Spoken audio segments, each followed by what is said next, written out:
दोस्तों तो कैसे आप सबका फिर से स्वागत है आपका अपने यूट्यूब चैनल मैथ्स वाला पे। मेरे भाई आज की इस वीडियो बहुत इंपॉर्टेंट बात होने वाली है इंग्लिश ग्रामर को लेकर। जितने भी मेरे बिगिनर्स भाई हुए पहले से जो तैयारी कर रहे होते हैं इंग्लिश ग्रामर को लेकर बहुत ही सारी समस्या होती है, उनके मन में बहुत सारी डाउट चलते रहती है कि इंग्लिश ग्रामर क्या मेरा कंप्लीट हो पाएगा कि नहीं, या मुझसे बहुत ही बेसिक प्रॉब्लम होते रहते हैं इंग्लिश ग्रामर में, कॉन्सेप्ट नहीं समझ पाते हैं, बहुत सारे कॉन्सेप्ट ऐसे होते हैं जो क्लियर नहीं हो पाती है। तो इस पे आज प्रॉपर बात करेंगे कि अगर आप एसएससी के कोई भी गवर्नमेंट एग्जाम हो या एसएससी का एग्जाम हो, सीजीएल सीजीएल एमटीएस कोई भी एग्जाम में, तो ग्रामर का एक वेटेज बहुत ही ज्यादा होता है। तो क्या आप ग्रामर में स्कोर करने के लिए किन चीजों को ध्यान रखेंगे, क्या आप ग्रामर को अच्छा स्कोर कर पाएंगे, तो इसके ऊपर चर्चा करेंगे। और क्या करना है, किस तरह से पढ़ना है जिससे आपकी एसएससी हो या कोई भी गवर्नमेंट एग्जाम हो आप आसानी से क्लियर कर सकते हैं। ठीक है मेरे भाई, तो चलिए स्टार्ट करते हैं। नए हैं तो चैनल को जरूर सब्सक्राइब कर लीजिएगा, वीडियो को ज्यादा शेयर कीजिएगा, क्योंकि एसएससी प्रिपरेशन करने वाले छात्र एवं छात्राएं जो 2024 5 दिन का टारगेट है या फिर जिनका एग्जाम नजदीक आ गया, तो उन सबके लिए बहुत ही महत्वपूर्ण वीडियो। तो मेरे भाई इंग्लिश ग्रामर स्ट्रेटजी में हम आपको बताएंगे सबसे इंपॉर्टेंट चीज,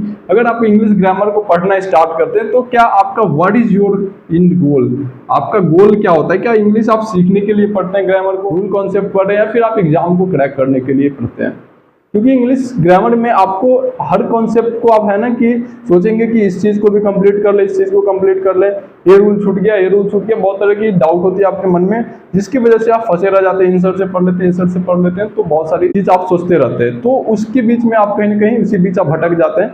तो सबसे पहले आपका गोल सेट कीजिए कि क्या आप ग्रामर को जो पढ़ रहे हैं वो आपका टारगेट किसी गवर्नमेंट एग्जाम को क्रैक करना है या फिर ग्रामर को डीपली समझ। अगर आप गवर्नमेंट एग्जाम के लिए पढ़ रहे हैं तो आपको उसी कॉन्सेप्ट पे फोकस करना है जो इंग्लिश ग्रामर से सवाल पूछे जाते हैं, एसएससी को हो या किसी भी गवर्नमेंट एग्जाम के। ठीक है, तो मेरे भाई अब यहाँ पे क्या करना है, अगर आप गवर्नमेंट एग्जाम की तैयारी कर रहे हैं तो सबसे इंपॉर्टेंट काम क्या करना है, कवर द बेसिक। समझिएगा ध्यान से, आपको क्या करना है, बेसिक जितने भी है ना ग्रामर में, बेसिक पार्ट को सम कंप्लीट करना ही करना है। बेसिक से पढ़िए, क्योंकि बिना बेसिक आप कुछ नहीं कर सकते। ठीक है, डायरेक्टली आप कॉन्सेप्ट अगर जहां तहां से पढ़ रहे हैं, कुछ स्ट्रिक्टली पढ़ रहे हैं, कुछ रूल्स को डायरेक्टली कोई चैप्टर को, तो पहले सबसे पहला इंपॉर्टेंट काम है बेसिक कॉन्सेप्ट को क्लियर कीजिए।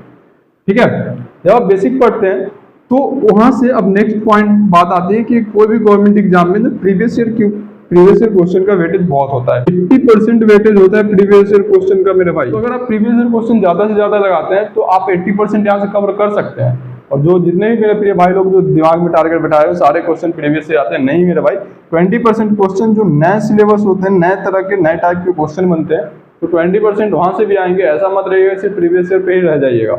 ठीक है, तो 20% न्यू क्वेश्चन करना है, और उसके लिए कहाँ से करना है उसके ऊपर भी बात करेंगे, कौन सी बुक आपके लिए बेस्ट होगी उसके ऊपर भी बात। उसके बाद आते हैं नेक्स्ट पॉइंट जो है प्रैक्टिस मिक्स क्वेश्चन।